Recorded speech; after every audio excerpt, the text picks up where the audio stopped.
Oh well. Number 2, q plus 1 over q squared plus 4q plus 3. The first thing we do is factor the top, factor the bottom. The top does not factor any further. We have q plus 1. On bottom, I say, okay, q squared plus 4q plus 3. The first thing I recognize is there's nothing in common. Yeah. Yeah, you write in the 2, that's a typo. So q squared plus 4q plus 3. So the first thing we look at, is there anything in common? No. Now the next thing we look at, is it factorable? Well, yeah, it's a quadratic. We know how to factor quadratics. We do what multiplies to be a times c adds up to be b. A times c, what multiplies to be 3 and adds up to be b, which is 4. 1 times 3. Are they both positive? Yes. 1 plus 3. So our factors are positive 1 and positive 3. And we can quick factor since our a value is 1, right?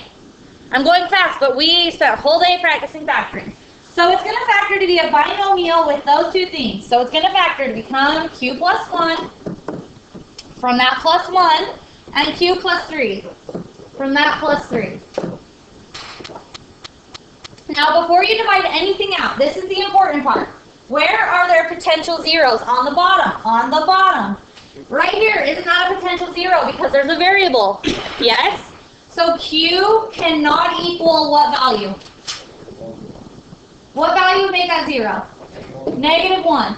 Right here, q cannot equal what? Or negative 3, or else our denominator would be 0. Okay, now I've decided that I'm going to say that q cannot equal negative 1 or negative 3, so now I can simplify it. Exact factors. We have a q plus 1, which is connected on top. Do we have that exact thing on bottom? Yes, those divide out and become 1. So on top, we have a 1 left. On bottom, we have 1 times q plus 3, which is just q plus 3. That's our answer as long as q does not equal negative 1 or negative 3. Is it feeling easier today? Okay, good. Okay, so here's what a lot of you had a hard time with.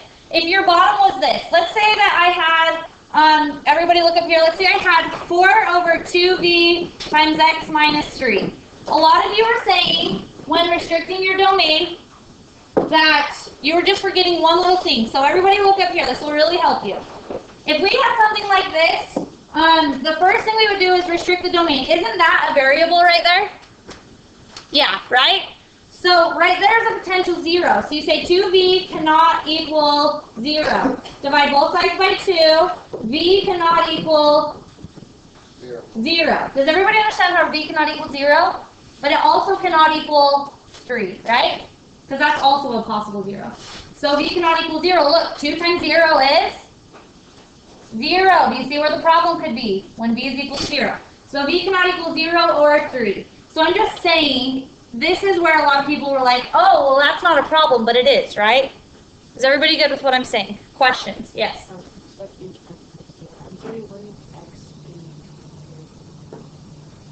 3? Oh, or v. I mean, v, x, I see what you're saying. I used 2 different variables on that. Is that what you're saying? Yeah. Yeah, so this should have been v. Sorry. There we go. Good question. Yeah. Is everybody good with that? Everybody feeling confident? Okay, do 1 through 19 on the front. Factor each piece before you divide anything out. Restrict your domain. Look for the bottom. It cannot equal 0. Then third, divide out exact factors only. Ready, set, go. Get on. Okay, so when adding or subtracting fractions in general, this is like across the board, it works the same with adding and subtracting fractions. To be able to add or subtract a fraction, you have to have a common denominator. Same with rational expressions. You first have to get a common denominator. Then second, you have to combine all like, so once you have a common denominator, then you will combine all the like terms on top, and you'll simplify if possible.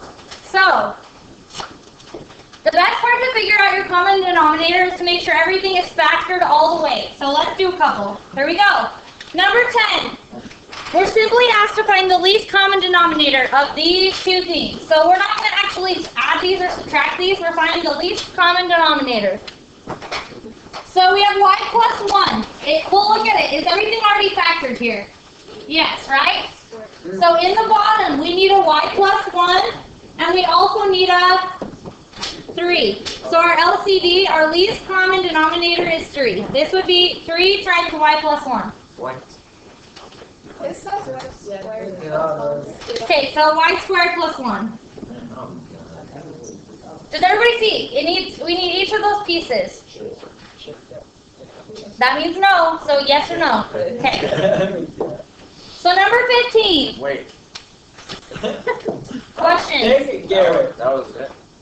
I just said find the least common denominator. So we weren't adding or subtracting. That is the least common denominator. Because the reason it's asking that, guys, is because that's the hardest part of being able to do these is finding the right least common denominator. Okay. Number 15. 1 plus x over y. First things first, let's figure out what the least common denominator is. So this is technically 1 over 1, right? Yeah. Our least common denominator is 1 times y, right? Which is just y. So now we're going to fix all denominators to be the same.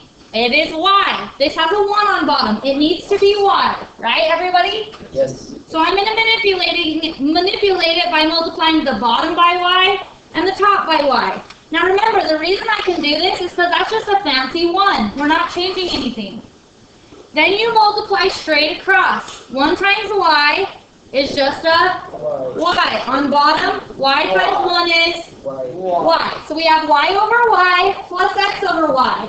Now, do we have a common denominator? Yes. So now we can go ahead and add these up. Y plus x is simply y plus x, right? And that's all over y. Is everybody comfortable with that? Yeah? Yeah. Isn't the common denominator y? So could I just divide out my y's? Yes. Could you? 1. Isn't y connected to x with the plus sign? Yes. So isn't that our most simplified answer? Okay. Oh, Sarah, baby.